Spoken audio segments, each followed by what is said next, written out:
Et donc ce soir, eh bien, nous avons le plaisir de recevoir Yannick Mélier, donc, qui est astronome ici à l'Institut d'astrophysique de Paris. Yannick est spécialiste de cosmologie, d'études des grandes structures, de l'énergie noire, de la matière noire. Il a été l'un des précurseurs pour les études d'arc gravitationnel, donc les effets d'arc gravitationnel à grande échelle. Et puis après, il a appliqué donc, ces méthodes cette technique aux méthodes de cisaillement gravitationnel pour étudier l'univers, la répartition de la matière et l'énergie à grande échelle. Il est très impliqué depuis de nombreuses années sur ce type de programme, notamment avec des observations faites au télescope Canada-France-Hawaï, avec le centre de données dont il a pris la responsabilité, qui se trouve ici dans nos murs à l'Institut d'astrophysique de Paris. Il est également donc responsable de la mission Euclide, qui est une mission donc, de l'Agence spatiale européenne qui a été récemment sélectionnée et qui va travailler sur ces questions. Il a obtenu de nombreuses distinctions, et notamment la médaille d'argent du CNRS il y a quelques années. Et donc ce soir, il nous parle donc, de matière noire et énergie sombre. Que va nous apprendre Euclide? Donc je t'en prie, Yannick. Bien, merci Guillaume. Donc, je vais vous parler effectivement de la mission spatiale Euclide, qui est une mission de l'Agence spatiale européenne, qui a été sélectionnée en octobre 2011 pour un lancement prévu, si tout va bien, en 2020. Et dont l'objectif est de comprendre pourquoi l'univers est en expansion accélérée. Et ce dont je vais vous parler, eh bien, c'est les motivations scientifiques de cette mission, ses objectifs, et ensuite eh bien, l'état actuel de la mission dans sa phase qui est très proche du début de la construction.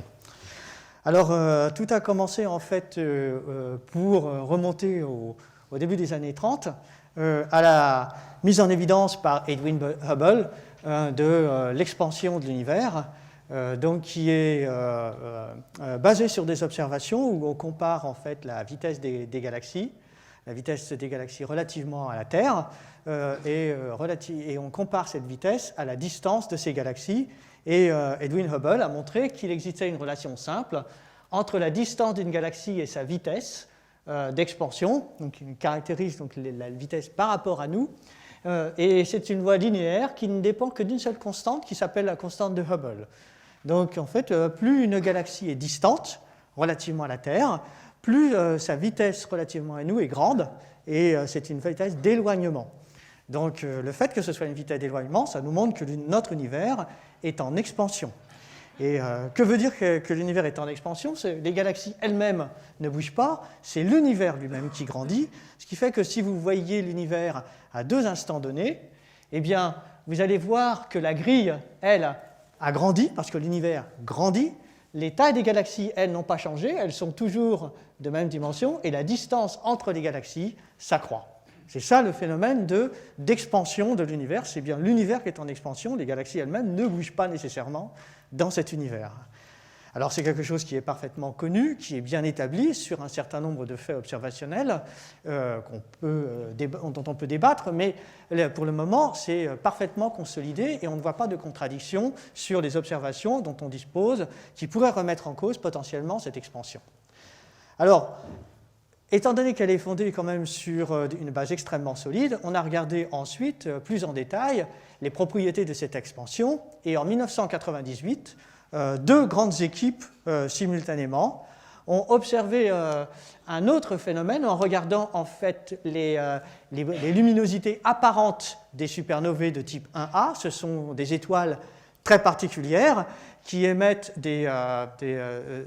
très sporadiquement une très forte luminosité, et la luminosité absolue de ces galaxies au moment du maximum de brillance de leur luminosité, le maximum de leur luminosité, est la même pour toutes ces supernovae de type 1A. Ce qui fait que si vous voyez une différence de luminosité apparente de ces galaxies, ce n'est qu'un pur effet de distance. Alors, si c'est un pur effet de distance et que Hubble a raison, en supposant que l'univers est en expansion, eh bien, on peut très simplement relier la luminosité apparente à la distance en mesurant le décalage spectral de ces supernovae et établir si la loi de Hubble est bien établie. Eh bien, en faisant ça, ils se sont rendus compte qu'on peut effectivement approximativement mesurer la relation de Hubble, mais il existe en fait une toute petite différence qui provient du fait que la luminosité apparente des supernovae de type 1A, une fois corrigées de l'expansion pour donner leur luminosité absolue, ne donnaient pas exactement la prédiction de l'expansion. Il semble que cette expansion, elle a aussi un taux léger d'augmentation qui provient d'une accélération d'expansion. Et donc, en comparant la luminosité apparente des supernovae par rapport à celle prédite par l'expansion, ils se sont rendus compte qu'il fallait ajouter un terme qui est un facteur d'accélération d'expansion. Et cette accélération d'expansion, lorsqu'elle a été trouvée, était fondée sur environ une quarantaine de supernovae qui a vite été multipliée par un facteur 2. On s'est retrouvé avec 80 supernovae qui ont mis en évidence cette accélération. Mais vous voyez que depuis, eh bien, on a un très bel échantillon d'environ 500 et même plus supernovae pour le moment, qui en fait montre en fonction de la distance, donc du décalage spectral de la supernova, comment évolue la luminosité apparente et la luminosité absolue des supernovae. Et la courbe en noir que vous voyez, c'est la prédiction que l'on aurait pour un univers en expansion accélérée. Alors ce qui est important de voir, c'est qu'au départ, cette accélération était quand même mise en doute. Il y a énormément de facteurs qui pourraient contaminer l'information provenant des supernovae, et qu'il a fallu un certain nombre d'années et des observations différentes, pas simplement les supernovae, pour consolider cette évidence d'une accélération d'expansion. Et aujourd'hui, le critère de confiance, le degré de confiance que l'on a sur la validité de l'accélération de l'expansion est celui-ci. Vous voyez? Donc, ça veut dire qu'actuellement, toutes les observations corroborent le fait que l'univers n'est pas simplement en expansion, mais que cette expansion s'accélère. Alors, le sens que donne cette accélération de l'expansion, c'est que un objet est en fait légèrement plus éloigné en distance que ce que prévoirait un univers sans accélération. Et cet écart de distance, qui est infime, il a fallu des mesures extrêmement précises pour le mesurer. Et c'est grâce à ces mesures que Perlmutter, Schmidt et Riess ont eu le prix Nobel, parce que l'importance et la mise en évidence parfaitement consolidée de cette accélération d'expansion est due en fait à leurs observations de supernovae. Alors, aujourd'hui, en 2014, un certain nombre d'observations de nature très différente des supernovae confirment cette accélération d'expansion. Et de la même façon qu'on pouvait mettre en doute l'expansion elle-même il y a encore quelques années, maintenant il devient difficile de mettre en doute l'accélération de cette expansion. Alors ça, c'est le premier phénomène. Le deuxième, c'est que lorsque l'on regarde maintenant les supernovae en fonction du décalage spectral et qu'on regarde l'écart par rapport à des modèles d'univers, donc voici un univers ici qui serait en accélération depuis le début des temps, depuis le Big Bang, un univers ici qui était en décélération dans le passé, et puis des univers qui auraient été en décélération continue depuis le Big Bang. Eh bien, on se rend compte, par les observations, ici il s'agit d'observations de supernovae, mais maintenant c'est corroboré par l'observation des quasars, on se rend compte qu'on dévie par rapport à un modèle d'accélération continue de l'expansion de l'univers. Et lorsque l'on remonte le temps, vous voyez ici à décalage spectral, eh bien la déviation est de plus en plus évidente et elle montre que dans le temps, en remontant le temps, l'univers n'était pas en accélération, mais était plutôt en décélération. Donc c'est quelque chose de vraiment très important, c'est que les informations dont on dispose aujourd'hui montrent non seulement que l'univers est accéléré, est en expansion accélérée aujourd'hui, mais qu'il y a quelques 5 à 7 milliards d'années, il était en phase de décélération. Donc c'est quelque chose d'extrêmement important pour comprendre maintenant le phénomène de l'accélération de l'univers.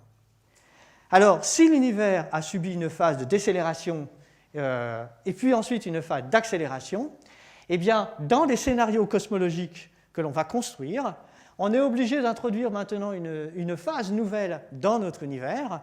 D'abord, trouver pourquoi l'univers est en accélération. Et lorsqu'on a une accélération en physique, eh bien, il faut une interaction qui soit responsable de cette accélération. Les lois de la physique trouvent des effets, qui sont les accélérations, il faut en trouver les causes, qui sont les forces, selon Newton. Maintenant, on parle plutôt d'interaction, mais le phénomène est celui-ci. Il faut que l'on trouve la source de cette accélération. Alors, comme on ne la connaît pas pour le moment, on va appeler ça génériquement énergie sombre. Mais comme on est passé par une phase de décélération puis une phase d'accélération, eh bien, il faut qu'on puisse interpréter ce phénomène. Et ce phénomène, lorsque l'on regarde les supernovae et les quasars, eh bien, on se rend compte que comme on a eu une phase d'accélération, notre univers il a subi en fait, au cours de son histoire, 3 grandes étapes. La première que l'on connaît en particulier grâce au satellite Planck et d'autres satellites, c'est qu'à un moment l'univers était dominé par le rayonnement et non pas par la matière dont il était constitué. On sait qu'il y a eu une phase de transition où l'univers est passé par un mode dominé par la matière qui le constituait. Et comme la matière, elle, est responsable, subit la gravitation, elle crée effectivement des phases de décélération plutôt que d'accélération. L'univers, s'il n'y avait pas de source d'accélération, finirait par retomber sur lui-même par cet effet de décélération. Et donc on a une phase qui est dominée par la matière, et enfin, ce que l'on voit aujourd'hui, c'est que notre univers a terminé sa phase de décélération et est rentré dans une phase d'accélération. Et donc, la nouvelle phase de l'histoire de l'univers, c'est celle-ci, c'est un univers dominé par l'énergie sombre, et cette phase est relativement contemporaine. Alors, contemporaine, quand je dis que la décélération était dominante à 7 milliards d'années-lumière et qu'elle l'est plus à 7 milliards d'années par rapport à maintenant, on peut se dire que ce n'est pas vraiment contemporain, mais relativement à l'échelle des phénomènes de la physique qui se déroulent entre la phase dominée par le rayonnement et aujourd'hui, eh bien, en fait, c'est relativement contemporain, simplement parce que ce qu'il faut comparer, ce n'est pas les nombres d'années, mais l'échelle des phénomènes relativement au nombre d'années dont on dispose. Et c'est pour ça que l'on dit que c'est un phénomène contemporain. Alors on se retrouve donc avec un univers qui dispose maintenant d'une phase d'accélération. L'accélération, on n'en connaît pas la cause, mais elle crée dans notre compréhension de l'histoire de l'univers maintenant une nouvelle phase qui est une phase contemporaine d'accélération.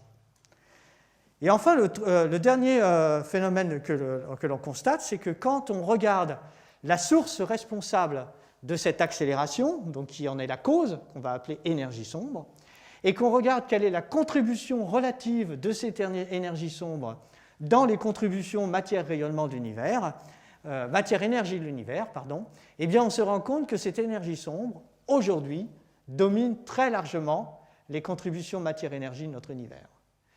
Donc on a maintenant un univers tel qu'on le connaît aujourd'hui, qui serait vraisemblablement composé de 70% d'énergie sombre, d'environ 25% de matière noire, et le reste serait la matière ordinaire et d'autres composantes comme les photons ou les neutrinos. Donc notre univers tel qu'il est décrit aujourd'hui, et les descriptions, l'explication des phénomènes, des observations, est parfaitement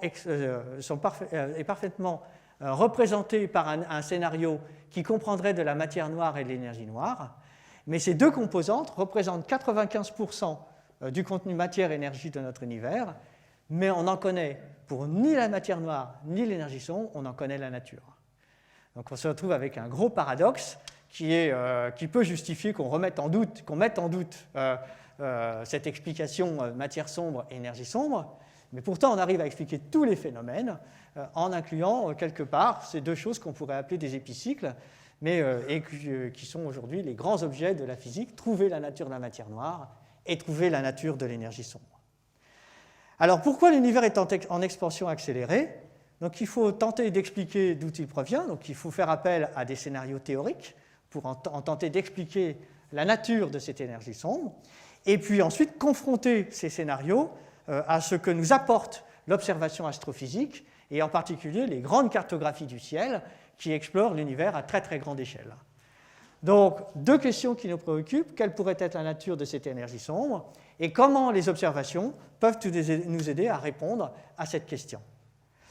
Alors pour le moment, les trois grandes hypothèses dont on dispose pour tenter d'expliquer l'origine de l'accélération de l'expansion de l'univers, c'est soit qu'il existe effectivement dans la nature une interaction nouvelle, complètement nouvelle, qui serait une véritable interaction énergie noire, et dont une des propriétés serait sa nature répulsive, qui s'opposerait à la nature attractive de la gravitation.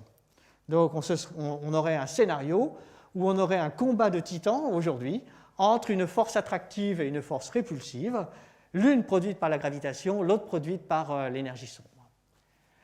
Mais il existe en fait une hypothèse, une alternative à ce scénario. Ce serait de considérer qu'on ne doit pas ajouter une nouvelle composante à cet univers, on doit simplement remettre en cause notre théorie de la gravitation. Aujourd'hui, tous les scénarios de la cosmologie dont on dispose sont fondés sur l'hypothèse que la théorie de la relativité générale fonde la gravitation telle qu'on la connaît aujourd'hui, cette théorie de la relativité générale proposée par Albert Einstein en 1915. Et la théorie de la relativité générale est un cadre théorique qui explique parfaitement notre cosmologie aujourd'hui, sauf ces déviations avec l'expansion accélérée de l'univers. Et ça l'explique à tel point parfaitement, c'est que vous en servez tous les jours, puisque tous les GPS actuellement dont on dispose, et donc vos téléphones, lorsque vous utilisez un GPS, utilisent en fait des calculs qui prennent en compte les déviations relativistes dues au champ de gravitation de la Terre. On a une telle précision sur la mesure de nos positions sur Terre qu'on est obligé de prendre en compte des termes correctifs qui prennent en compte la relativité générale. Donc on sait en particulier que la relativité générale est une très très bonne théorie localement au niveau de la Terre, du système solaire et même de la galaxie. Par contre, au-delà, pour le moment, on n'a aucun moyen, on n'a aucune observation qui nous permette d'explorer jusqu'à quel point la théorie de la relativité générale est correcte aux très très grandes échelles. Et en fait, il est tout à fait possible qu'au-delà des échelles du milliard d'années-lumière, cette théorie demande des termes correctifs. La relativité générale n'est plus une bonne approximation de la théorie de la gravitation aux très grandes échelles. Et dans ce cas, ce n'est pas une nouvelle interaction qui serait responsable de l'accélération de l'expansion de l'univers, c'est simplement une remise en cause, une correction que l'on doit apporter à la relativité générale.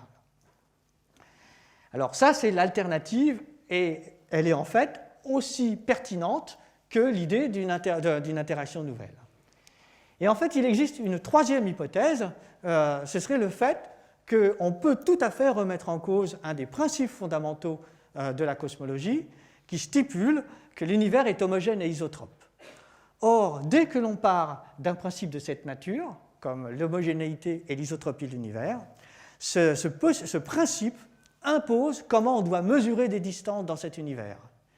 Donc, dès que vous avez défini un univers comme étant homogène et isotrope, il n'y a qu'une seule façon de définir des distances, donc des distances apparentes, des luminosités apparentes, et il est tout à fait possible donc que si on remet en cause le principe cosmologique, même partiellement, eh bien, nos calculs de distance ne sont pas rigoureusement calculés, et donc lorsque l'on calcule des termes correctifs aux supernovae, on pense qu'il s'agit d'une accélération et c'est simplement des mauvais calculs de distance.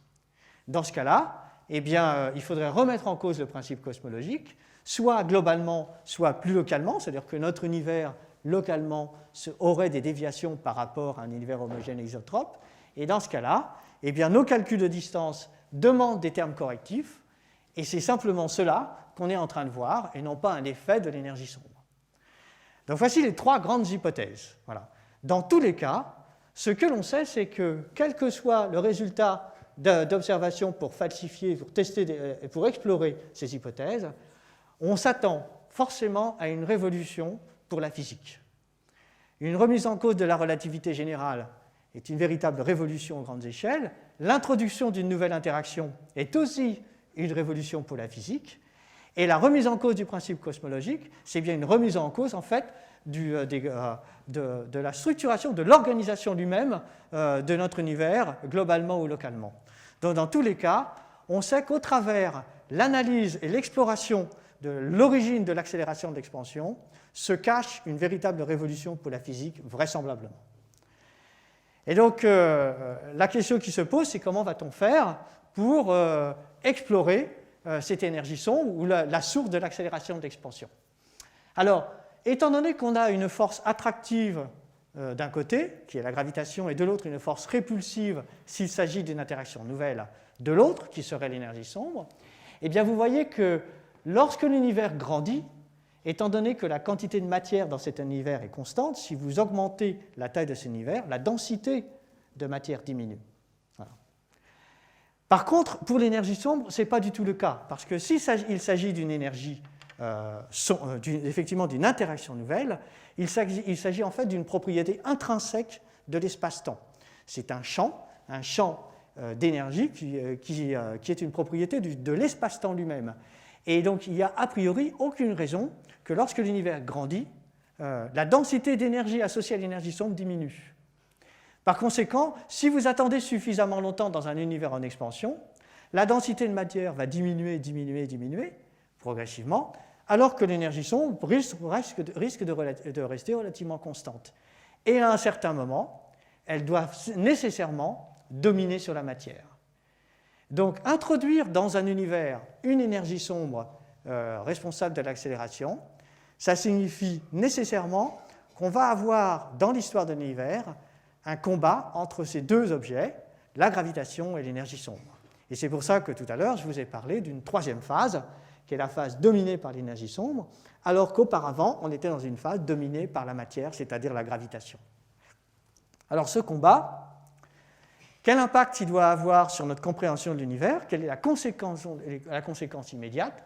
C'est que si aujourd'hui, notre univers est représenté par 25% de matière noire, 70% d'énergie sombre, eh bien, lorsqu'on va remonter le temps, on va se rendre compte que progressivement, notre univers, eh bien, la composante matière noire va largement dominer, alors que la composante énergie sombre va diminuer progressivement, voire totalement disparaître.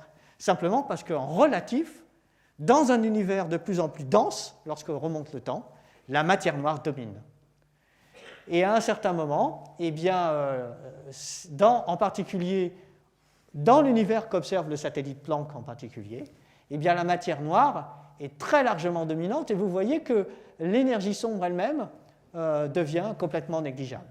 Donc vous voyez qu'en remontant le temps, on doit être capable, enfin on voudrait voir ces transitions, voir comment la contribution de la matière noire va dominer progressivement, celle de l'énergie sombre diminuer progressivement, et à quel moment les photons eux-mêmes vont dominer, c'est-à-dire au moment des observations du satellite Planck.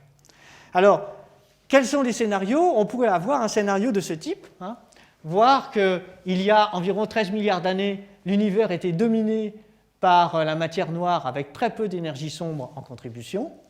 Aujourd'hui, voici où nous en sommes. Et dans 11 milliards d'années, dans certains scénarios, ici c'est un scénario à énergie sombre de densité constante, eh bien l'énergie sombre va très largement dominer, et dans 24 milliards d'années-lumière, eh bien l'univers serait complètement dominé par l'énergie sombre. À ce moment-là, la contribution des photons, des neutrinos, des atomes et de la matière noire devient totalement négligeable. Alors, quelle est la conséquence de cela? C'est que notre univers, dans ce cas-là, complètement dominé par quelque chose qui ne fait que l'accélérer, eh bien, risque d'avoir une histoire assez terrible. Alors, pour voir cette histoire, on peut comparer trois scénarios. Le premier, celui-ci, vous voyez, c'est un univers où la densité d'énergie sombre va diminuer au cours de temps. En particulier dans un univers où il y a très très peu d'énergie sombre et beaucoup de matière noire, eh bien cette énergie sombre va diminuer progressivement, la matière noire risque de dominer, et comme elle subit la gravitation, progressivement notre univers va se renfermer, retourner sur lui-même, pour passer par une phase de décélération, puis d'effondrement progressif vers ce qu'on appelle le Big Crunch. Voilà. Alors, on a le temps, il faut attendre quand même quelques dizaines de milliards d'années avant que ça se produise. Alors maintenant, on peut avoir aussi le cas extrême, vous voyez, où on est dans une phase où l'énergie sombre augmente indéfiniment au cours du temps. Et si c'était le cas, la contribution de l'accélération devient gigantesque au bout de quelques dizaines de milliards d'années, à un point tel que cette interaction devient plus importante que les interactions fortes, les interactions nucléaires, les interactions au sein même des quarks, et toutes les particules vont se désintégrer sous l'effet de l'énergie sombre. On a un univers qui est vraiment en déliquescence totale, simplement parce qu'il n'y a rien qui peut s'opposer à l'énergie sombre. Alors c'est un cas cataclysmique, extrême, qu'on appelle le big rip, mais qui, compte tenu de nos observations actuelles, n'est pas interdit par les scénarios théoriques dont on dispose et des observations que l'on a pour les contraindre. Alors effectivement, après, il y a tous les modèles possibles que vous pouvez avoir au sein de cette bande-là. Il existe un cas critique où l'expansion pourrait ne jamais s'arrêter, mais les étoiles et les galaxies pourraient continuer à survivre, simplement parce que cette accélération, la croissance de l'accélération n'est pas assez élevée. Et dans ce cas-là, les étoiles et les galaxies pourraient survivre, mais comme l'univers reste en expansion accélérée, eh bien de toute façon, compte tenu du fait que la vitesse de la lumière est constante, certaines parties de l'univers ne nous seront jamais accessibles. Donc on ne les verra pas parce que l'univers accélère trop par rapport à la vitesse de propagation des photons. Donc ces galaxies-là, même si elles existaient, on ne les verra jamais. Donc vous voyez que les scénarios que l'on peut imaginer avec l'énergie sombre sont assez fascinants, et toute la description de notre univers va dépendre en fait de notre compréhension de l'accélération de l'expansion. Alors maintenant, il faut qu'on sache quelle est la bonne hypothèse et comment on peut tester toutes ces hypothèses. Alors pour ça, il faut que l'on sache comment on va caractériser les propriétés de l'énergie sombre. Alors, c'est une difficulté parce que pouvoir caractériser cette chose dont on ne connaît pas la nature, eh bien, il faut en postuler certaines propriétés. Et la première propriété que l'on va postuler, c'est que l'univers étant vraisemblablement presque homogène et isotrope, lorsque l'on introduit une substance à l'intérieur, cette substance se comporte comme un fluide parfait, donc il n'y a pas de cisaillement au sein de cette substance, il n'y a pas d'expansion anisotrope d'un côté plutôt que de l'autre. Donc en gros, on a un fluide parfait, et tous les fluides parfaits peuvent être caractérisés par ce qu'on appelle une équation d'état, qui est le rapport entre leur pression et leur densité. C'est une caractérisation que l'on fait pour l'ensemble des substances, que ce soit les gaz, mais les photons ou les neutrinos. On peut toujours caractériser globalement les propriétés d'une substance par son équation d'état, du moment que le fluide est un fluide parfait. Alors, lorsque l'on fait ça, eh bien, on sait caractériser les équations d'état des photons, mais aussi d'une multitude de composantes que l'on pourrait imaginer, simplement en calculant la pression et la densité. Alors on sait par exemple que pour la lumière, pour les photons, eh bien, le terme W vaut exactement 1/3. Pour les galaxies qui se propagent dans l'univers, eh bien, ce terme W vaut 0, simplement parce que les galaxies se déplacent à 1000 km par seconde environ, ce qui est extrêmement faible par rapport à la vitesse de la lumière qui est de 300 000 km par seconde. Et donc, le terme de pression associé aux galaxies est complètement négligeable. Donc l'équation d'état d'une galaxie, des galaxies dans l'univers, c'est W égale 0. Mais on sait le faire aussi pour toutes les autres propriétés, toutes les autres quantités que l'on pourrait imaginer dans cet univers. Alors ici, j'en liste quelques-unes, je ne suis pas là pour les décrire, mais simplement pour vous dire qu'on peut construire des modèles d'univers qui contiennent des structures étranges, comme les cordes cosmiques, les murs de domaine ou les textures, qui sont des fractures dans l'espace-temps d'un univers en création et expansion. Et on peut aussi caractériser ce terme W pour des modèles d'énergie sombre. Et ce que vous voyez là, qui s'appellent des quintessences ou k-essences, ces noms sont simplement des termes génériques pour caractériser un certain nombre d'énergies sombres que l'on pourrait modéliser dans l'univers. Alors, ces termes-là vous disent que le W d'ici est supérieur à -1 dans les deux cas, mais il y en a un où ce terme-là augmente au cours du temps et celui-là diminue au cours du temps. Parce qu'a priori, ce terme W, il n'a aucune raison d'être constant, il peut fort bien changer au cours du temps. Donc, caractériser le terme W, c'est non seulement trouver quelle est sa propriété globale comme une constante, mais aussi d'observer si par hasard il change au cours du temps. Et tout l'objectif de nos observations, ça va être effectivement celui-ci, de déterminer ce terme W. Alors parmi ces termes W, il y en a un que vous connaissez peut-être, c'est W lambda égale -1, qui correspond exactement à l'introduction d'une constante cosmologique dans les équations qui caractérisent la dynamique de l'univers et son histoire. Alors, la constante cosmologique avait été introduite au départ par Albert Einstein pour construire des univers statiques. Il voulait créer, il ne croyait pas à un univers en expansion ou en contraction, il pensait que l'univers était statique. Et pour ce faire, il a introduit une constante qu'on appelle la constante cosmologique, qui lui permet de rendre l'univers rigoureusement statique. De cette façon, Albert Einstein était content, il avait enfin un modèle d'univers qui correspondait à son intuition. Alors malheureusement, ces univers ont une mauvaise propriété, c'est qu'ils sont instables. Un univers comme ça ne peut pas rester statique, il va forcément à un moment ou à un autre, il va s'accélérer ou décélérer. Et de surcroît, on sait par les observations de Hubble que de toute façon l'univers est en expansion. Donc l'hypothèse d'un univers statique et la constante cosmologique a été abandonnée assez rapidement. Il se trouve qu'avec la résurgence de l'accélération de l'expansion trouvée par Perlmutter, Riess et Schmidt, eh bien, l'hypothèse d'une constante cosmologique revient à la mode parce qu'il est très facile d'introduire ce terme pour construire des univers qui, au lieu d'être en contraction, deviennent en expansion accélérée. Donc, introduire une constante cosmologique résout mathématiquement dans les modèles d'univers comment faire des univers qui sont en expansion accélérée. Donc, c'est un scénario théorique, mathématique simple à construire. La question pour un physicien, c'est quelle interprétation théorique, quelle interprétation physique donner à cette constante cosmologique. Et évidemment, la première intuition, elle vient en fait de la théorie des champs, qui nous dit que introduire une constante cosmologique, la constante cosmologique pourrait être en fait les fluctuations d'énergie du vide telles qu'elles sont prédites par la théorie quantique des champs. Alors, cette théorie des fluctuations quantiques du vide, elle nous permet en fait de calculer la densité d'énergie des fluctuations quantiques du vide et quelle serait la quantité d'énergie associée à ces fluctuations dans l'univers. Lorsque l'on calcule ce terme, on trouve environ 10 puissance 94 GeV à la puissance 4, donc c'est un terme énorme, puisque c'est des fluctuations de l'ensemble du vide de l'univers.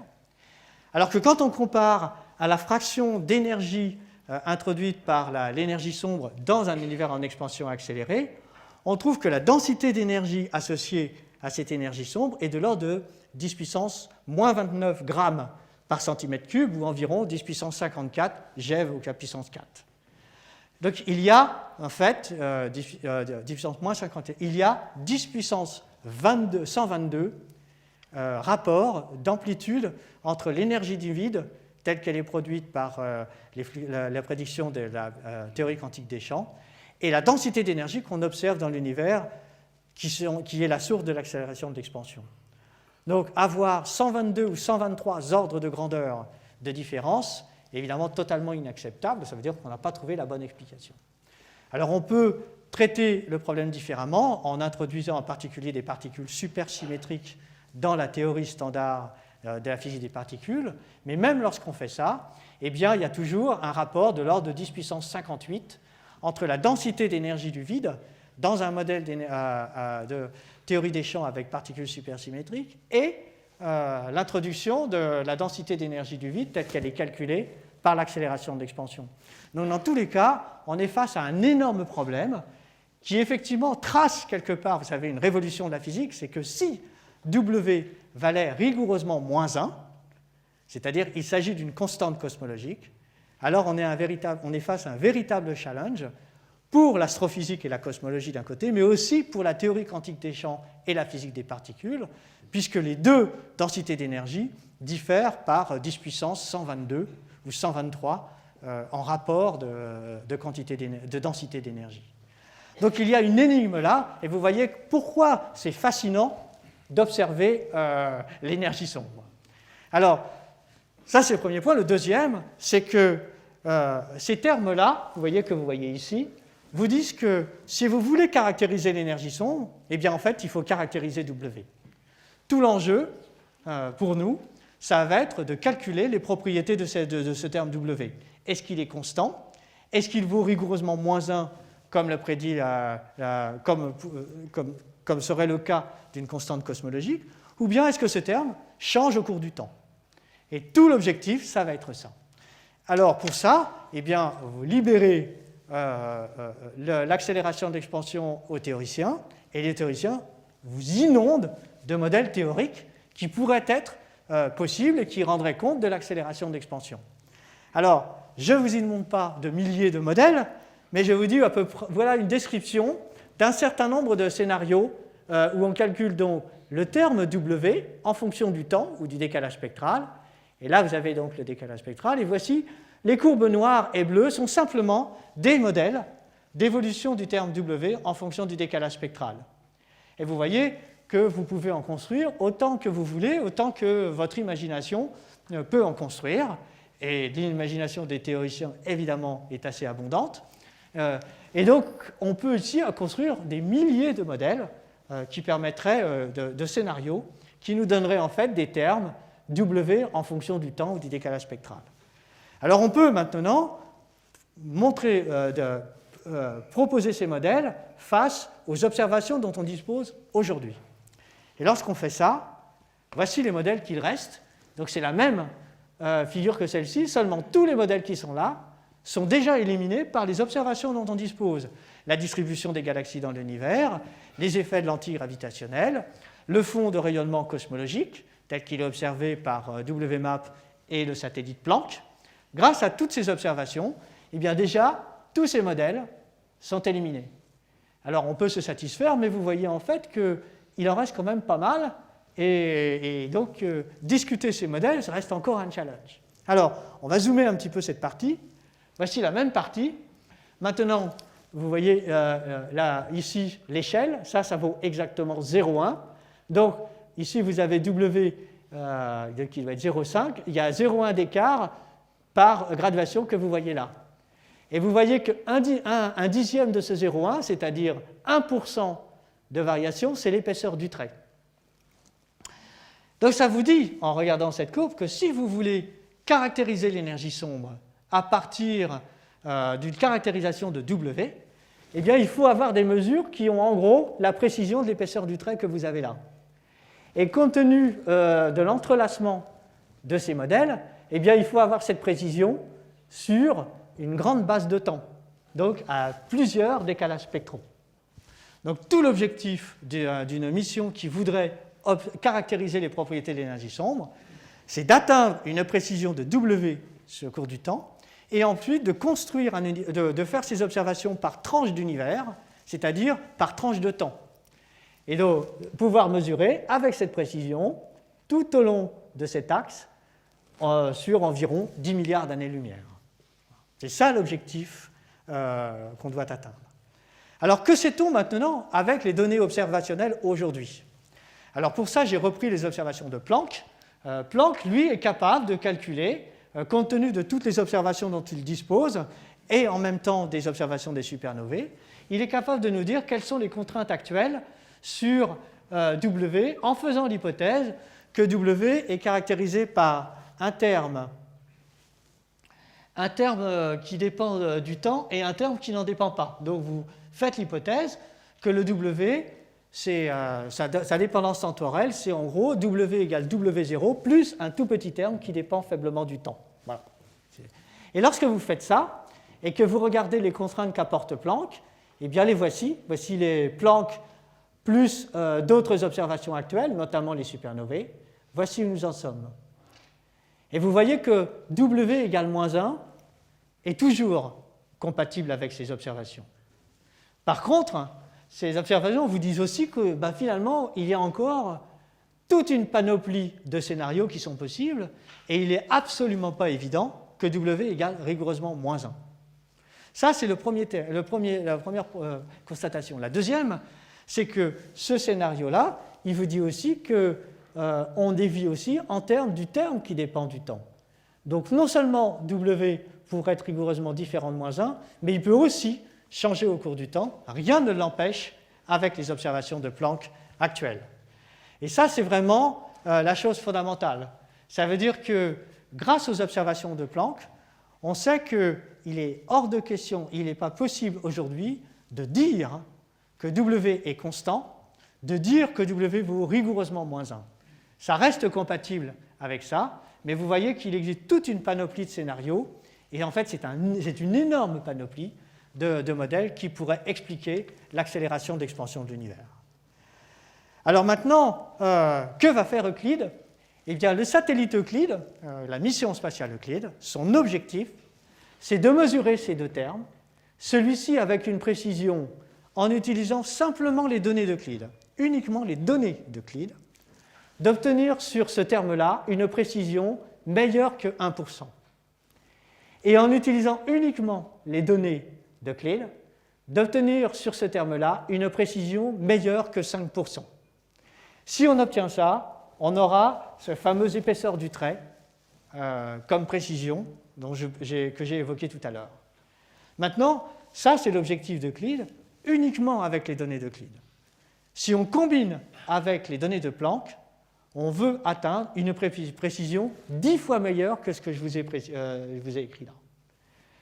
Ce qui veut dire qu'on n'aura pas 1%, mais on cherche 0,1% de précision sur W0 et 1% sur WA. C'est ça l'objectif de la mission. Pourquoi? C'est parce qu'on veut non seulement caractériser l'origine de l'accélération d'expansion de l'univers, mais en même temps donner une caractérisation décisive.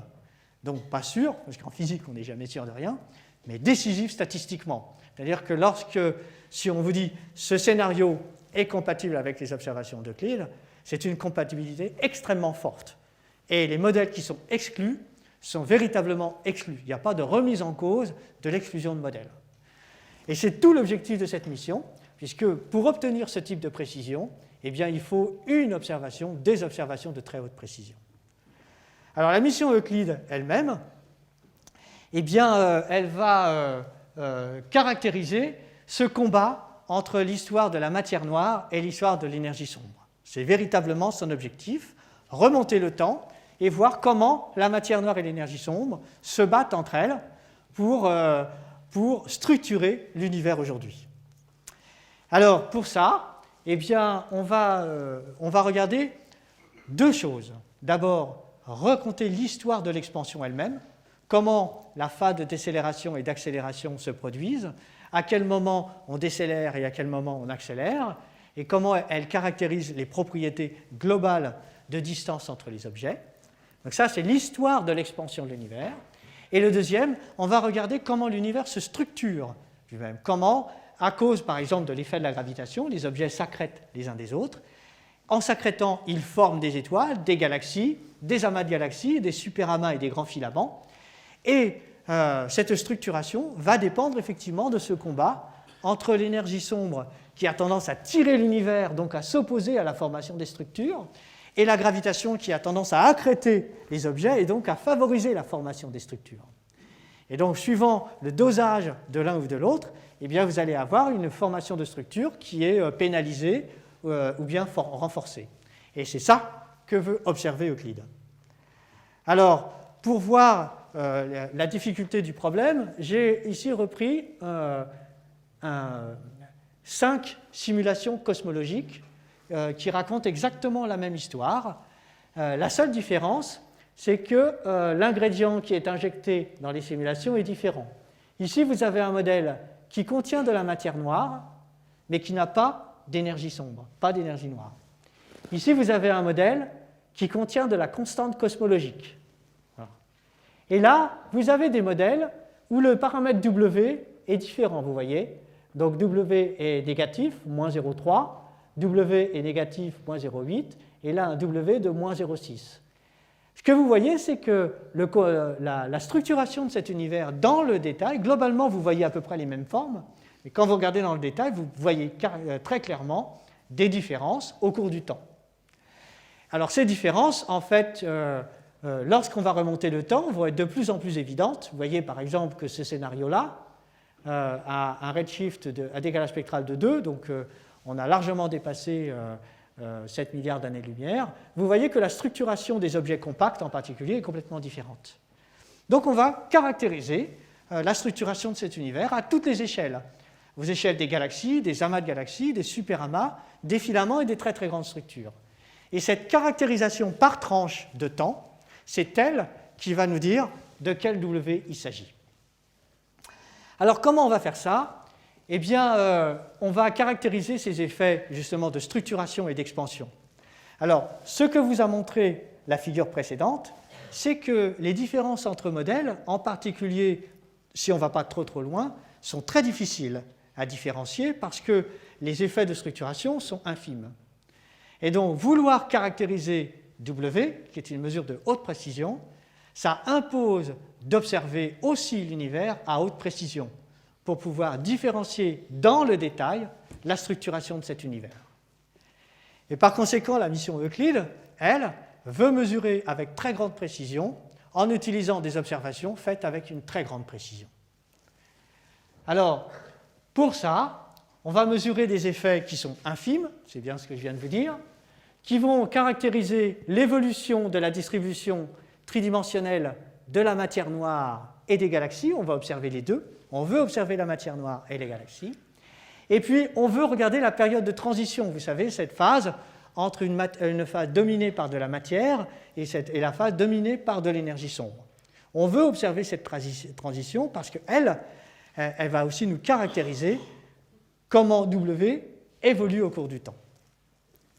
Alors, pour faire ça, eh bien, il faut faire des observations pour mesurer des effets infimes. Donc, il faut de la statistique. Il va falloir observer des millions de galaxies. En fait, on va en observer des milliards.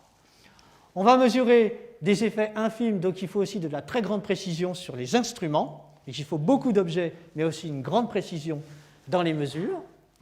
On veut mesurer une évolution, donc il faut couper l'univers par tranches, donc il faut caractériser ses propriétés en fonction du décalage spectral, en remontant le temps. On veut caractériser la matière noire, et pour ça on va utiliser les lentilles gravitationnelles qui voient la distribution de la matière, quelle que soit sa nature. On va observer les galaxies elles-mêmes, indépendamment de la matière noire, et pour ça on va faire de la spectroscopie de galaxies, qui vont nous donner leurs propriétés des galaxies et leur distance, et donc leur distance tridimensionnelle. Et puis on veut observer les très très grandes échelles, qui sont les échelles où on doit avoir une déviation avec la relativité générale, comme théorie de la gravitation. Donc il faut observer les très très grandes échelles de l'univers pour voir ces déviations. Et puis on veut observer une période de transition entre la phase dominée par la matière et la phase dominée par l'énergie sombre. Et pour ça, eh bien, il faut qu'on observe l'univers proche, entre un redshift 0 aujourd'hui et un redshift de 3. Alors 3, c'est un univers proche, toujours pareil, relativement au fait que Planck observe l'univers à z égale 1000. Donc pour nous, c'est encore un univers proche. Voilà. Donc vous voyez que les contraintes qu'on s'impose pour caractériser W, en fait, se transforment en des contraintes qu'on impose pour la mission spatiale qu'on veut construire. Alors, la mission spatiale Euclide consiste à envoyer un télescope dans l'espace qui va faire de l'imagerie visible, donc c'est-à-dire observer les objets avec une très très grande résolution, une très haute qualité d'image, qui correspond en gros à celle du télescope spatial Hubble, mais avec un champ 1000 fois plus grand. Et puis on va faire des observations en infrarouge, en photométrie et en spectroscopie. Alors pourquoi on veut faire ça dans le domaine infrarouge? C'est que pour observer la période de transition, il faut qu'on observe les galaxies entre redshift de 0 et redshift de 3. Or, à cause du décalage spectral, les propriétés caractéristiques spectrales des galaxies se décalent progressivement dans le rouge et passent dans l'infrarouge. Et donc, pour pouvoir observer des choses identiques dans les galaxies, aux galaxies proches, eh bien, il faut observer les mêmes choses, mais dans l'infrarouge, à cause du décalage spectral. Donc il faut construire des instruments qui observent dans l'infrarouge. On va observer tout le ciel extragalactique, non pas tout le ciel, mais uniquement le ciel extragalactique. C'est celui qui n'est pas contaminé par d'autres sources de lumière, en particulier notre propre galaxie, qui est une source de lumière à cause des étoiles et des poussières de notre galaxie, et puis du plan de l'écliptique, qui est le plan du système solaire, qui est aussi contaminé par de la diffusion lumineuse. Et puis, on va observer la distribution de la matière noire à partir des effets de lentilles gravitationnelles qui déforment les objets, et mesurer la distribution des galaxies grâce à la spectroscopie. Et l'objectif, compte tenu de la précision dont on a besoin, donc qui définit la statistique, c'est de mesurer les effets de lentilles gravitationnelles sur 2 milliards de galaxies, et mesurer les décalages spectraux, donc la distribution tridimensionnelle des galaxies dans l'univers, sur 30 millions de décalages spectraux. Donc voilà l'objectif qu'on s'impose. Et si on y arrive, eh bien, Euclide lui-même, qui dispose donc d'un spectrographe infrarouge, va observer l'univers dans ce créneau de temps, en gros entre 5 et 10 milliards d'années, et la distorsion gravitationnelle qui va observer l'univers proche, la matière noire, entre aujourd'hui et 5 à 7 milliards d'années. Et la zone de transition, telle qu'on la connaît aujourd'hui à partir des observations dont on dispose, nous dit que la décélération s'est déroulée dans cette période-là. Et vous voyez que la zone de recouvrement des observations en décalage spectral et en effet de distorsion gravitationnelle va porter exactement sur la zone où on attend la transition. Donc voilà comment est conçue cette mission Euclide pour pouvoir caractériser les propriétés de W. Alors, une chose qui est importante à savoir, c'est qu'on va mesurer des décalages spectraux, mais si on veut mesurer des décalages spectraux, c'est essentiellement pour mesurer la distance des galaxies grâce au fait qu'il y a la loi de Hubble, mais ces galaxies elles-mêmes, elles peuvent se promener. Elles ne sont pas statiques dans cet univers. Pourquoi? C'est parce qu'une galaxie qui voyage dans l'univers, dès qu'elle va voir un amas de galaxies à côté d'elle, eh bien, l'accrétion due à la gravitation d'un amas de galaxies va déporter la galaxie vers cet amas. Donc une galaxie dispose d'un décalage spectral qui exprime à la fois la distance et puis sa vitesse individuelle. Or, lorsque vous mettez un amas de galaxies quelque part, toutes les galaxies qui sont autour de cet amas de galaxies vont être accrétées par l'amas. Donc les vitesses individuelles des galaxies, ce n'est pas aléatoire. Elles sont cohérentes parce qu'elles s'orientent vers les endroits où se trouvent les zones les plus denses de l'univers. Et par conséquent, dans un univers qui évolue de cette façon au cours du temps, parce que vous voyez, c'est la structuration de la matière noire au cours du temps. Dans une simulation cosmologique, vous avez au départ une boîte homogène, telle que l'univers était il y a à peu près 13 milliards d'années. Voilà comment cette boîte se structure progressivement sous l'effet de la gravitation en particulier, tel qu'il serait il y a 10 milliards d'années, et voici comment il serait aujourd'hui. Or, ces structures qui se forment, eh bien, elles accrètent les galaxies autour d'elles. Et donc, toutes les galaxies vont avoir tendance à avoir des petites vitesses qui les orientent vers les zones très rouges qui sont les plus denses. Et ce champ de vitesse que vous voyez, lorsque vous allez mesurer le décalage spectral, vous allez mesurer ça, plus ce petit terme.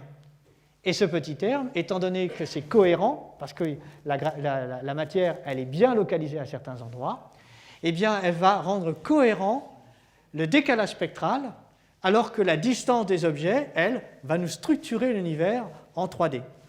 Alors cette différence, elle a un impact, c'est que si vous mesurez la distance vraie des galaxies sans vitesse, voici comment apparaîtra l'univers. Chaque point représente en fait une galaxie dans un univers donné. Voilà. Et elles sont agglutinées sous l'effet de la gravitation. Mais maintenant, vous ne mesurez pas des distances, mais des décalages spectraux, qui sont contaminés par l'effet de distance plus la vitesse individuelle, qui déforment cette structuration pour en donner cette forme-là. Or, cette forme-là traduit les vitesses des galaxies, et les vitesses des galaxies, qu'est-ce qu'elles traduisent? La gravitation. Donc, mesurer la différence entre ça et ça, c'est tester les modèles de gravitation de l'univers. Et comme là, on peut l'observer à des très grands décalages spectraux, on va tester cette chose-là aux très très grandes échelles.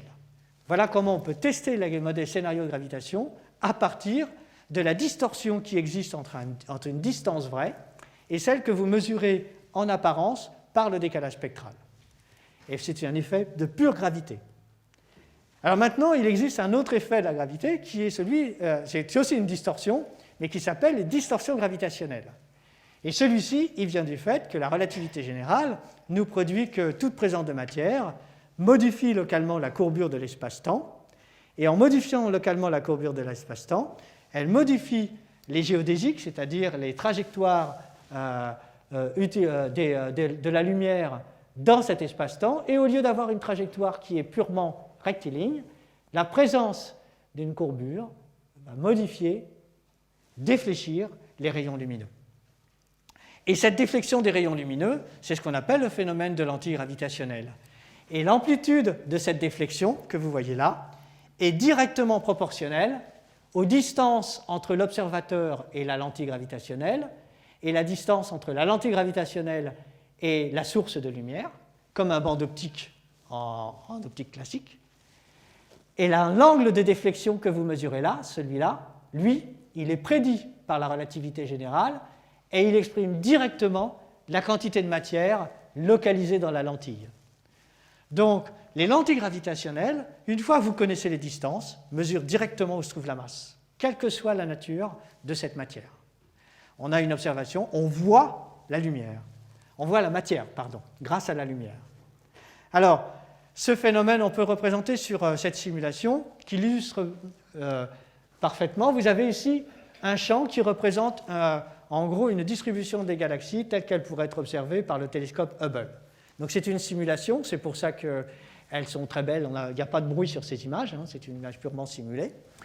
Et puis maintenant, sur cette image, j'ai rajouté une lentille gravitationnelle entre les galaxies là et moi. Et vous voyez, en regardant cette image, vous êtes capable de me dire où se trouve la lentille gravitationnelle, vous êtes capable de me la localiser, vous pouvez même me dire à l'œil qu'elle est circulaire. Voilà. Donc vous voyez, simplement en regardant le champ cohérent de déformation des objets, vous reconnaissez les propriétés de la lentille gravitationnelle, et pas simplement la quantité de matière qui s'y trouve localisée, mais en plus, comment cette quantité de matière est distribuée. Voilà. Donc les lentilles gravitationnelles vous disent non seulement la quantité de matière noire qui existe dans l'univers, mais comment elle se distribue. Alors, ici, vous avez des phénomènes spectaculaires d'arc gravitationnel, voyez. Mais lorsque vous vous éloignez, vous voyez que le phénomène est de plus en plus faible. Il est de plus en plus faible, mais il est toujours présent.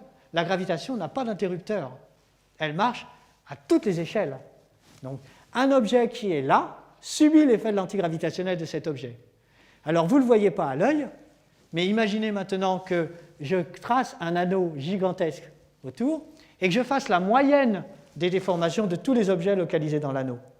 Même si le phénomène est invisible, en multipliant, en additionnant des milliers de galaxies, je vais voir le signal statistique apparaître. Et donc, les mesures de l'antigravitationnel que l'on mesure dans les amas de galaxies sont des phénomènes extrêmement spectaculaires que vous voyez là, mais ce n'est pas ce qui nous intéresse. Ce qui va nous intéresser, c'est les très très grandes structures de l'univers qui sont très très ténues, extrêmement peu denses, et pour ces phénomènes-là, il n'est pas possible de voir des arcs comme ça. Il faut statistiquement analyser le champ de déformation.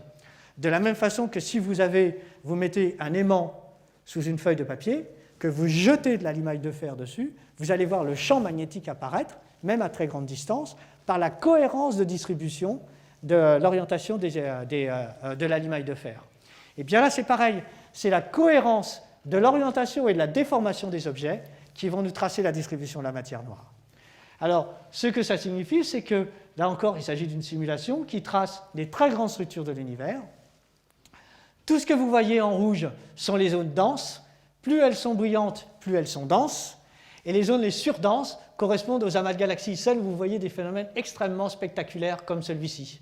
Le reste, ce sont des phénomènes ténus, à tel point que les grandes structures, globalement, déforment les objets à environ, ça correspond à une déformation de l'ordre de 1%, que l'on veut mesurer avec une précision de 1%. Et les grandes structures de l'univers, en gros, correspondraient à prendre un ballon de football, bien sphérique, et ajouter une pièce de 1 centime d'euro dessus. Et ce que vous voulez mesurer, c'est l'effet de déformation du ballon en mettant une pièce d'1 centime d'euro. C'est ça qu'on veut mesurer. Et on veut le mesurer à 1%. C'est pour ça que toute la difficulté de ces observations, c'est d'obtenir une telle précision. Alors, le télescope Euclide, eh bien, il va cartographier la distribution de la matière noire dans des boîtes en faisant 10 tranches de temps, entre un temps t égale 0 aujourd'hui jusqu'à 10 milliards d'années. Et il va reconstituer la distribution de la matière noire par tranche de temps. Et l'autre phénomène, les mesures de spectroscopie, vont reconstituer la distribution des galaxies et des champs de vitesse qui tracent la gravitation dans les mêmes tranches d'univers que celles que vont utiliser l'antigravitationnel. Alors Euclide lui-même est un satellite, est une mission spatiale qui va disposer d'un télescope qui va faire de l'imagerie et de la spectroscopie. C'est un télescope d'1,20 m qui sera lancé par une fusée Soyouz Fregat, donc depuis la base de Kourou, au second point de Lagrange, à environ 1 500 000 km de la Terre, exactement où se trouve aujourd'hui Gaïa, où se trouvent Planck et Herschel. C'est un point stable au niveau de la gravitation, c'est pour ça qu'on met énormément de satellites à cet endroit. Et le satellite donc, est lancé avec une Soyouz non standard, c'est une Soyouz Fregat, parce que le 3e étage de la fusée Soyouz Fregat dispose ici en fait d'un dispositif spécial qui permet d'envoyer un satellite à très très grande distance. Donc c'est une configuration de Soyouz qui est utilisée pour emporter des grosses masses très très loin par rapport à la Terre. Alors une fois qu'il sera lancé, eh bien voilà, il va cartographier le ciel pendant environ 5 à 6 années. Et là, vous avez en fait un scénario, c'est une simulation des observations d'Euclide. Vous voyez qu'il évite toutes ces zones. Il va couvrir environ 1/3 du ciel, 15 000 degrés carrés, en évitant toutes les zones qui subissent en fait des contaminations de lumière, soit par la galaxie, soit par le plan les poussières du plan de l'écliptique, du système solaire. Donc, toutes les zones que vous voyez sont a priori les zones les plus noires du ciel, de la voûte céleste.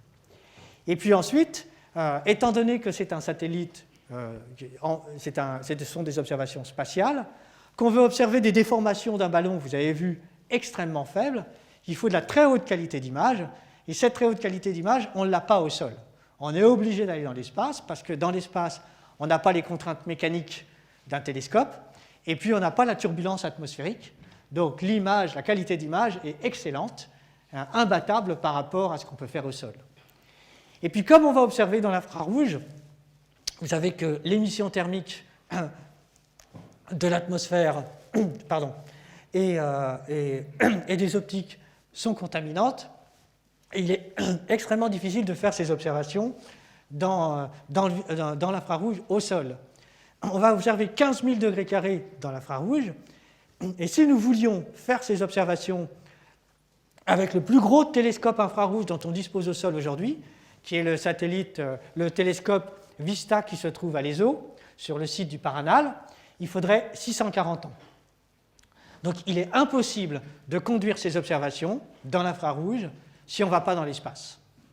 Donc voilà, l'apport considérable d'Euclide, c'est la très haute qualité d'image qui va nous permettre de faire l'équivalent d'un télescope Hubble, mais avec un champ gigantesque, et le fait qu'on va observer dans l'infrarouge, ce qui est impossible dans... Voilà mon sauveur, je te remercie. Ce qui est impossible si on ne va pas dans l'espace. Désolé Jean pour cette interruption. Alors, maintenant le satellite lui-même, le voici, tel qu'il est conçu, c'est un télescope d'1,20 m. Le télescope lui-même est construit par Airbus Defence and Space, qui s'appelait auparavant Astrium. Il est construit Airbus Defence and Space à Toulouse. L'ensemble de la plateforme, ici, le module de service et l'écran, est sous la responsabilité de Thales Alenia Space en Italie. Les instruments scientifiques qui sont ici sont sous notre responsabilité, le consortium Euclide. Nous construisons les instruments et nous allons exploiter scientifiquement ces données. Donc voilà comment se répartit l'ensemble des grands systèmes de cette mission. C'est un télescope, vous voyez, qui va faire environ 2 tonnes, environ 4 mètres de haut pour 3 mètres par 3 mètres de dimension à la base, qui a besoin de 1700 watts en alimentation électrique, et puis qui dispose ici d'hydrazine pour, a priori, tenir 7 ans. Donc, normalement, la mission est prévue pour 5,5 années. On a 6 mois de marge prévue sur ces 5,5 années, mais la mission peut durer, compte tenu de l'hydrazine qui sera incorporée, 7 années. Alors, voici une description un peu plus détaillée du télescope et du module de service. Donc, ici, vous avez en particulier, sous cette base ici, les instruments sont ici, et toute l'électronique de commande du satellite et une partie de l'électronique de commande des instruments se trouve déportée en dessous la partie qui contient les instruments. C'est un télescope d'1,20 m qui est en carbure de silicium. C'est pour ça que Airbus a été choisi. C'est que, compte tenu de la précision des mesures dont on a besoin, il fallait un télescope extrêmement stable thermiquement et mécaniquement, et il faut le faire en céramique.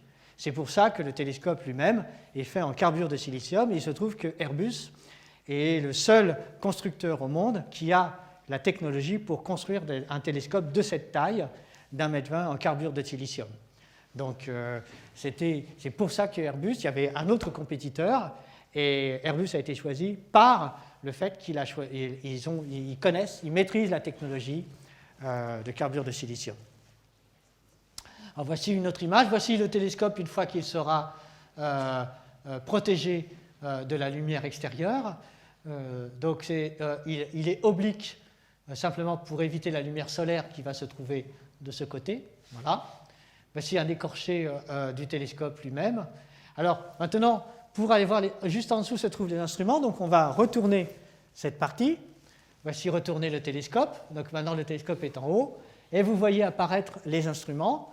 Ici se trouve, ici et ici, se trouve en fait le spectromètre, le photomètre et le spectrographe infrarouge, ici, qui est complètement enfermé dans un réducteur focal. Et ici se trouve l'imageur visible que vous voyez ici. Cet imageur visible, lui, disposera de détecteurs CCD construits par E2V, alors que la partie infrarouge va disposer de détecteurs infrarouges qui sont construits, réalisés par Teledyne aux États-Unis. Alors, voici une description un peu plus détaillée. La lumière arrive par-dessous. Elle est renvoyée sur un certain nombre de miroirs que vous voyez là. Puis ensuite, elle est séparée au niveau du dichroïque que vous voyez là, qui renvoie la partie visible de la lumière vers l'imageur, vous avez, qui dispose de 36 CCD, 4000 par 4000 pixels. C'est la plus grande caméra au monde visible construite pour aller dans l'espace après celle de Gaïa. Et puis ici, vous avez un imageur infrarouge qui dispose de 16 détecteurs infrarouges 2000 par 2000 pixels, qui, elle, est la plus grande caméra infrarouge jamais envoyée dans l'espace. Alors, l'imagerie, voici en gros une simulation de l'image qu'on va pouvoir avoir, donc 36 CCD. Donc on peut zoomer progressivement. Vous voyez, le champ est en gros 3000 fois plus grand que le champ d'une image du télescope Hubble. Vous voyez, avec la cadence avec laquelle on va observer le ciel. Et évidemment, ça pose un gros problème en termes de masse de données, puisque on a à peu près 850 gigabits de données à transférer toutes les 24 heures, et on n'a que 4 heures de temps pour transférer ces données. Alors voici la qualité d'image attendue. Donc ça, c'est une simulation de la galaxie M51 que je pense que beaucoup connaissez. Donc telle qu'elle serait vue par le télescope de 2,40 m Sloan, qui construit le Sloan Digital Sky Survey. Et voici telle que Euclide va la voir à un décalage spectral de 0,1. Et voilà comment on verrait M51 Euclide s'il était un décalage spectral de 0,7. Et ça vous montre que Euclide, indépendamment même de sa mission spatiale sur l'énergie sombre, c'est une masse de données phénoménale pour l'ensemble de la communauté astronomique. On va faire l'équivalent du Sloan, qui travaille en gros à un redshift inférieur à 0,05. On va le faire à z égale 0,7.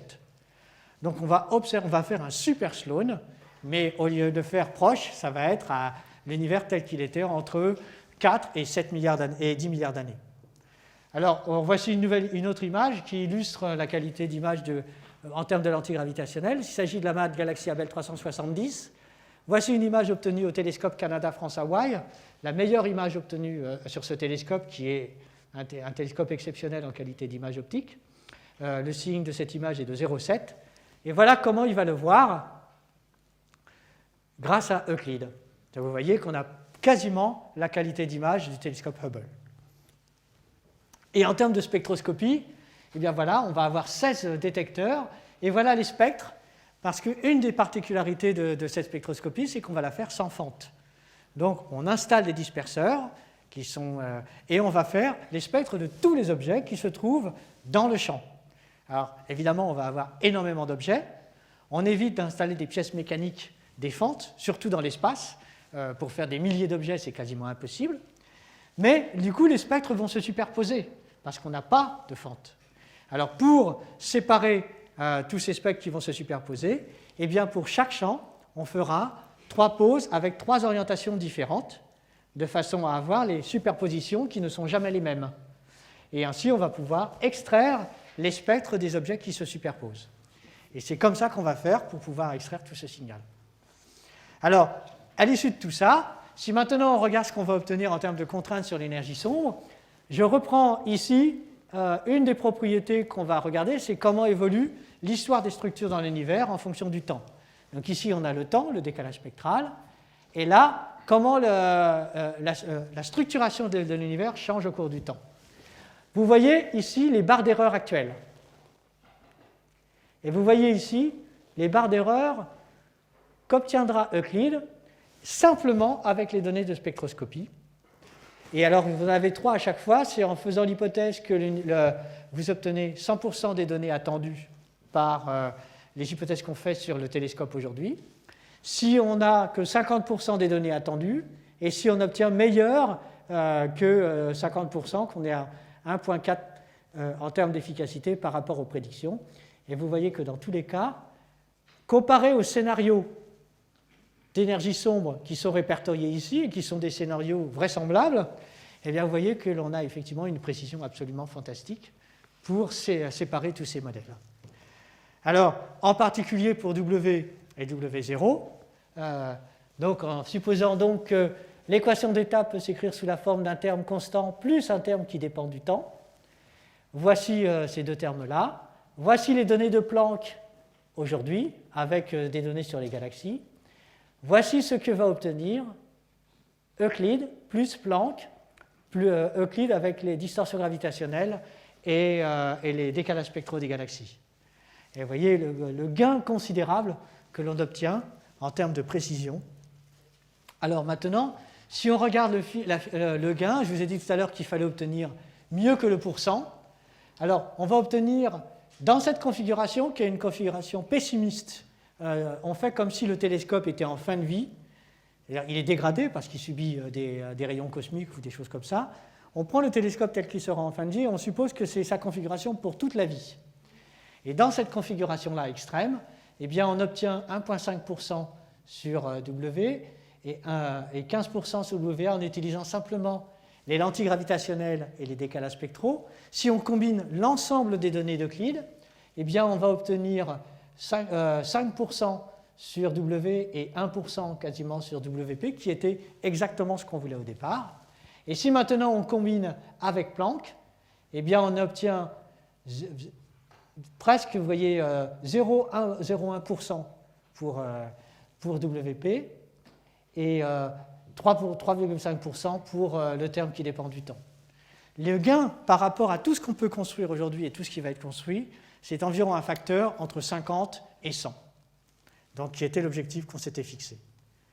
Alors à côté de ça, il existe aussi, parce qu'Euclide va collecter un monticule de données, il va y avoir une nouvelle révolution qui est indépendante de celle de la physique, c'est le fait qu'on va accumuler avec des qualités d'image correspondant au télescope Hubble l'ensemble du ciel quasiment. Alors quelle est la révolution attendue? Vous pouvez l'imaginer sur cette image. Ici, c'est l'accumulation historique des données du ciel accumulées par le télescope Hubble en 15 ans. Vous voyez, il atteint difficilement 10 degrés carrés. Au total, sur l'ensemble de toutes les observations faites par Hubble, la couverture du ciel est toute petite. Voilà. Ça, c'est ce que va obtenir Euclide en 1 an et en 2 ans. En 2 ans, on sera à 10 000 degrés carrés quasiment. Donc c'est une explosion de données, mais de données d'une qualité exceptionnelle. Et donc non seulement Euclide impacte sur la physique, la nouvelle physique associée à l'énergie sombre ou la gravitation, mais c'est aussi une masse de données considérable dont on ne connaît pas encore la portée sur probablement une trentaine d'années après le lancement, qui va couvrir 15 000 degrés carrés avec la qualité du télescope Hubble. Je m'arrête là pour ne pas rentrer en mode panique et je vous remercie.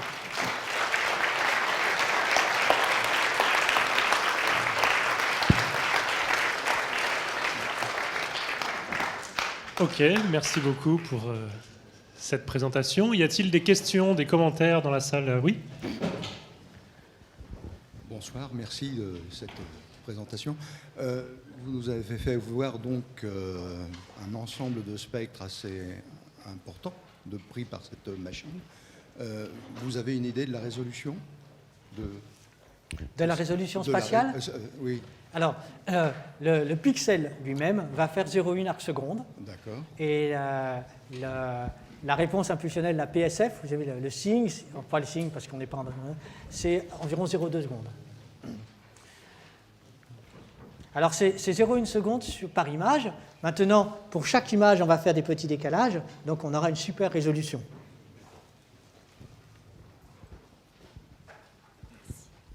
Oui, merci beaucoup. Je voulais juste savoir, est-ce que Euclide va pouvoir nous renseigner sur l'homogénéité, l'isotropie de l'univers, ou est-ce que ça va rester une hypothèse a priori pour pouvoir interpréter les résultats et calculer ce W? Non, effectivement, donc j'en ai pas parlé là, mais dans ce qui est capable de mesurer Euclide, il y a effectivement les propriétés d'anisotropie et d'homogénéité de l'univers. Ça fait partie de ces grands objectifs. Ce n'était pas prévu au départ qu'on puisse mettre ça en avant. Maintenant qu'on connaît mieux la mission, puisqu'elle est en construction, en cours de réalisation, et la conception est terminée, on sait que ça va être un des grands objectifs de la mission, en particulier à l'IAP. On a une équipe qui va travailler en particulier sur ça. Et c'est certainement un des domaines où on va avoir le plus de surprises.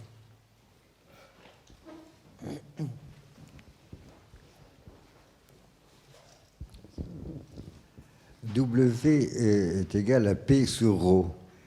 Vous mesurez, j'imagine, P d'une façon et ρ d'une autre. Et donc, comment vous mesurez P et ρ? Alors, en fait, on ne mesure pas P et ρ exactement, on mesure les effets de P et les effets de ρ. Voilà.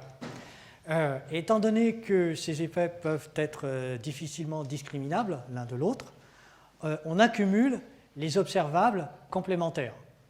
Donc, pour éviter justement cette dégénérescence entre P et ρ, eh bien, on va observer avec 5 sondes, 5 méthodes d'observation différentes, qui sont les lentilles gravitationnelles d'un côté, la structuration tridimensionnelle des galaxies de l'autre, les effets de distorsion en redshift dont j'ai parlé, les amas de galaxies de l'autre, parce qu'on va avoir, vous avez toutes ces structures extrêmement compactes, qui sont des objets très denses, qui caractérisent en fait comment on forme des structures hautement non linéaires dans l'univers.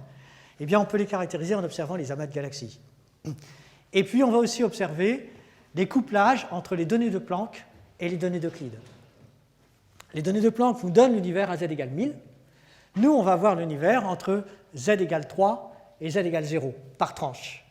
Et donc, en couplant ces observations avec celles de Planck, on peut, parce qu'on se retrouve donc avec 5 méthodes d'observation différentes, qui sont complètement indépendantes, et bien grâce à ça, on va pouvoir différencier les effets qui proviennent de la pression et ceux de la densité. Alors, rigoureusement, ce n'est pas exactement comme ça qu'on fait. On reprend la description de la métrique de cet univers. La description d'une métrique nous caractérise comment quelles sont les propriétés des géodésiques d'un côté et quelles sont les propriétés du champ de gravitation de l'autre. C'est les géodésiques d'un côté, la propagation des faisceaux, et la gravitation de l'autre que l'on observe.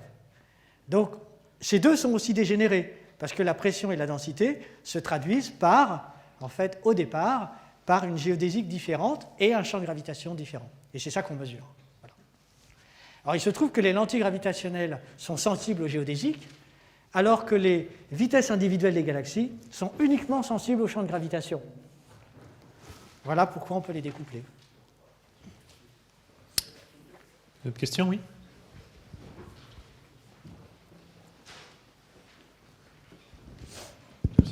Oui, j'ai deux petites questions.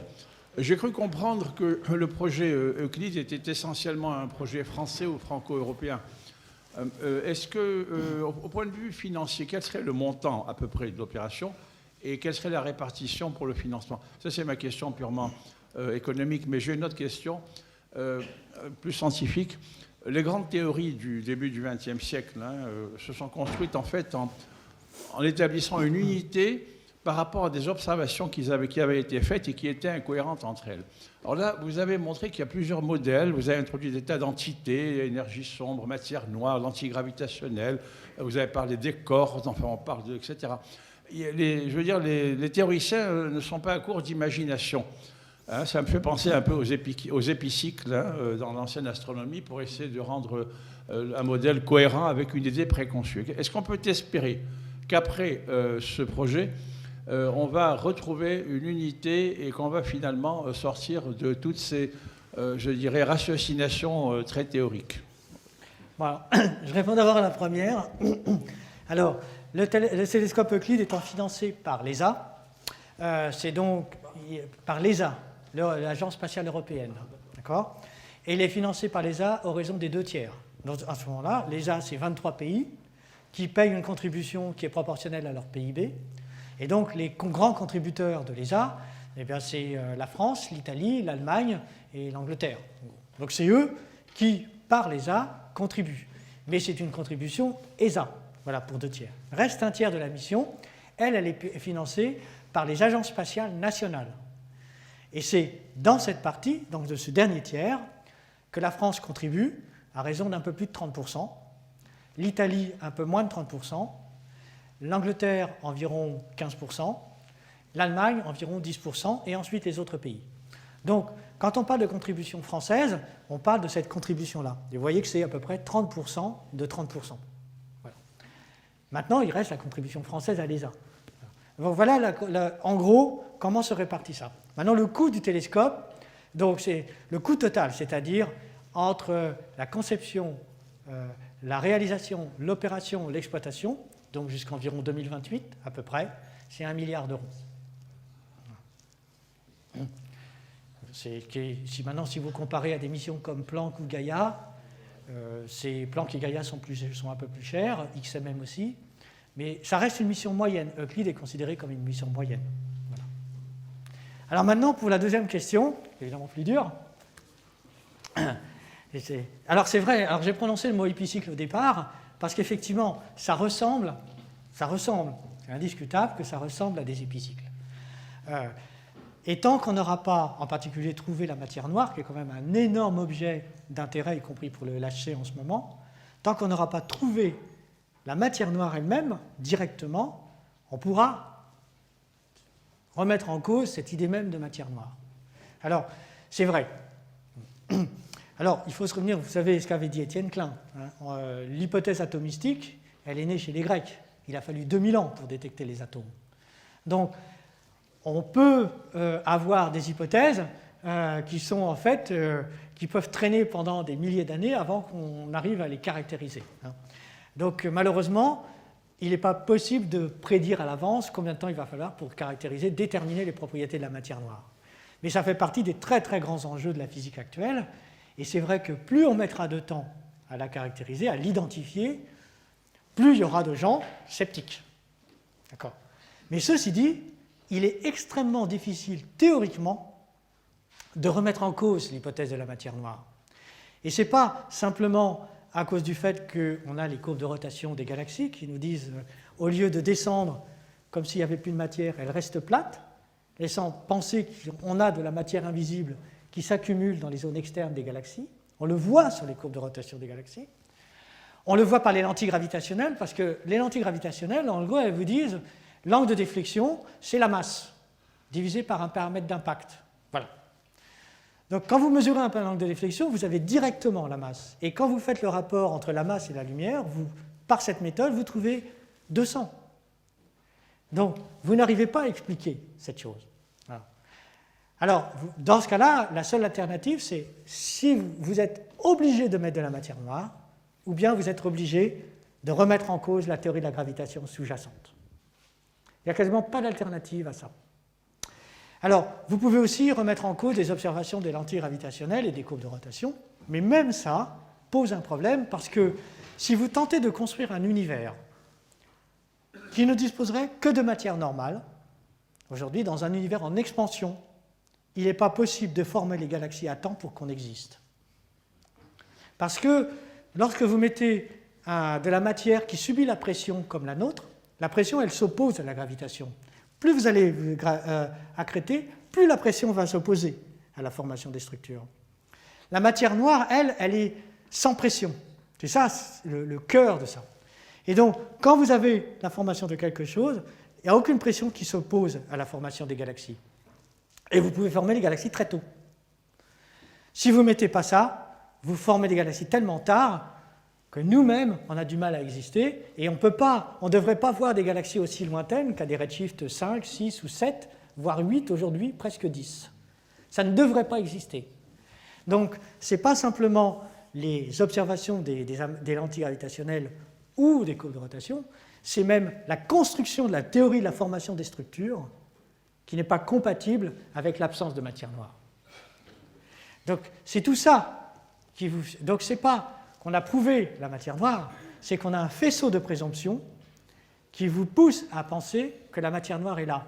Et c'est pas... En ce sens, c'est un épicycle, mais la différence avec les épicycles de Ptolémée, c'est qu'ici, on introduit des faisceaux de présomption, pas simplement une reconstruction d'un phénomène. C'est tous les phénomènes qu'il faut tenter d'expliquer simultanément. Et sans matière noire, c'est quasiment pas possible. Maintenant, l'énergie sombre, eh bien, on va être confronté au même problème. Sauf qu'effectivement, il ne s'agit pas de matière, ce n'est pas de la matière noire, ce n'est pas la gravitation qui domine, c'est une interaction réelle. On va être confronté exactement à la même source, aux mêmes sources de difficultés. Pour le moment, on n'a pas d'alternative autre que ceci pour caractériser cette énergie sombre. Voilà.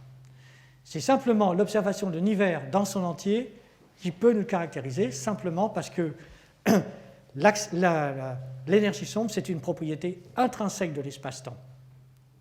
Et donc, on ne peut pas, vous voyez, isoler un morceau d'énergie sombre et dire je vais le mesurer en laboratoire. Ce n'est pas possible. C'est ça toute la difficulté. Et maintenant, est-ce qu'on va être capable, dans 20 ou 30 ans, de vous dire, voilà, elle est là et ça ne peut pas être autre chose? C'est un peu présomptueux de dire ça. Vous savez bien qu'en physique, on croit que c'est acquis et puis 30 ans plus tard, c'est remis en cause. Donc, les deux, que ce soit énergie sombre et matière noire, on a un faisceau de présomption phénoménal. L'énergie sombre, on accumule les faisceaux de présomption en ce moment et on a énormément de mal. Tout ce qu'on peut dire, c'est que l'univers est en expansion accélérée. Voilà. Et vous voyez que quand je discute Euclide, je vous dis, Euclide est chargé d'expliquer pourquoi l'univers est en expansion accélérée, de caractériser cette accélération et de là, caractériser la source de l'accélération. Et ça se fait en 2 étapes. Voilà. Et il est tout à fait possible qu'on ait une caractérisation extraordinaire des propriétés de cette accélération d'expansion, y compris la phase de décélération et d'accélération, mais qu'on n'aboutisse pas à la fin à une hypothèse unique sur la source de cette accélération. Bien, peut-être une dernière question? Est-ce qu'on peut imaginer des découvertes au LHC dans les années qui viennent ou dans d'autres observatoires spatiaux qui vous fassent modifier Euclide en catastrophe en 2017 ou 2018 à cause de choses récentes? Est-ce que c'est prévu? Alors, justement, toute la difficulté de la mission spatiale Euclide, ça a été de concevoir une mission qui ne pouvait pas avoir de compétiteurs sur une échelle de 20 ans. Alors, c'est toujours très dur. Très dur parce qu'il peut y avoir une découverte absolument fantastique, soit d'un nouveau type de détecteur, soit d'une théorie nouvelle qui permet d'expliquer les choses. Et donc c'est extrêmement difficile de prétendre construire une mission, à coup sûr, il n'y aura pas de compétiteur.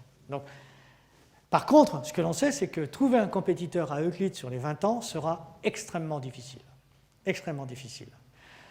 Les seuls compétiteurs actuels de la mission Euclide, c'est le LSST, qui est un Large Synoptic Survey Telescope, qui est un télescope au sol, qui va être un télescope de la classe des 10 mètres, et qui veut faire des effets antigravitationnels, mais au sol.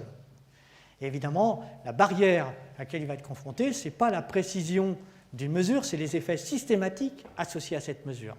Toutes les erreurs qui font que vous mesurez mal les choses. Voilà.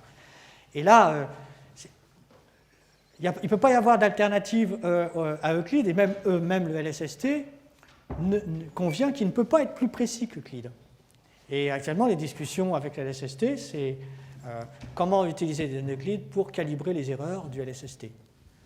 Donc, pour ça, c'est très difficile. Par contre, le LSST, c'est un télescope absolument unique au monde pour observer le temps.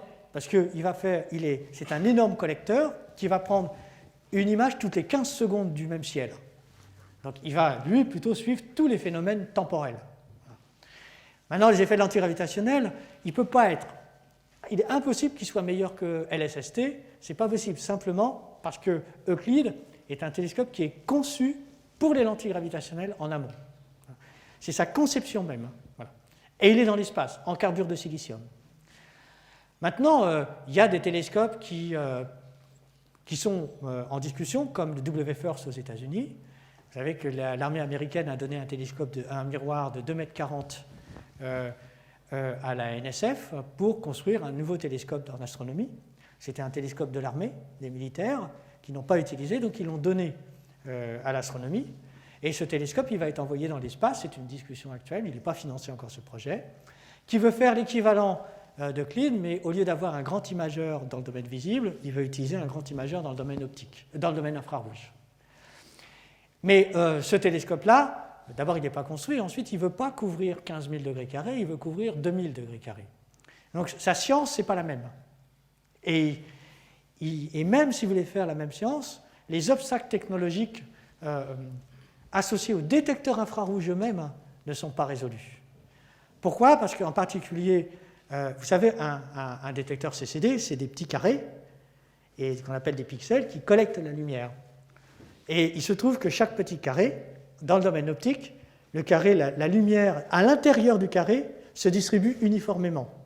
Donc, quand la lumière qui tombe sur ce carré, quelle que soit la position du carré, c'est toujours la même probabilité qu'un photon tombe dessus. Donc, le carré, il est uniforme. Voilà. En infrarouge, ce n'est pas du tout le cas. La réponse à l'intérieur même d'un détecteur change. Ce qui fait que si vous voulez mesurer des formes de galaxies, il faut que vous connaissiez tous les termes correctifs par pixel de chaque élément de détecteur. Et on est en train de parler de centaines de millions de pixels. Donc il faudrait caractériser la centaine de millions de pixels simplement pour connaître la réponse à l'intérieur de chaque pixel. Et ça, on ne sait pas faire. On ne sait pas, non seulement on ne sait pas faire technologiquement caractériser 100 millions de pixels, mais en plus, il va falloir faire l'hypothèse que c'est stable au cours du temps.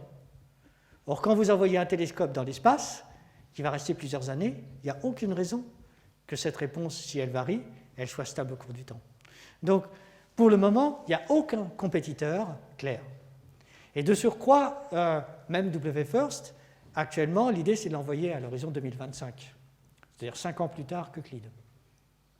Donc, pour le moment, on est plutôt sans prétention, on est plutôt confiant. Voilà. Bien, je vous propose d'arrêter là. Merci d'être venu et bonne soirée.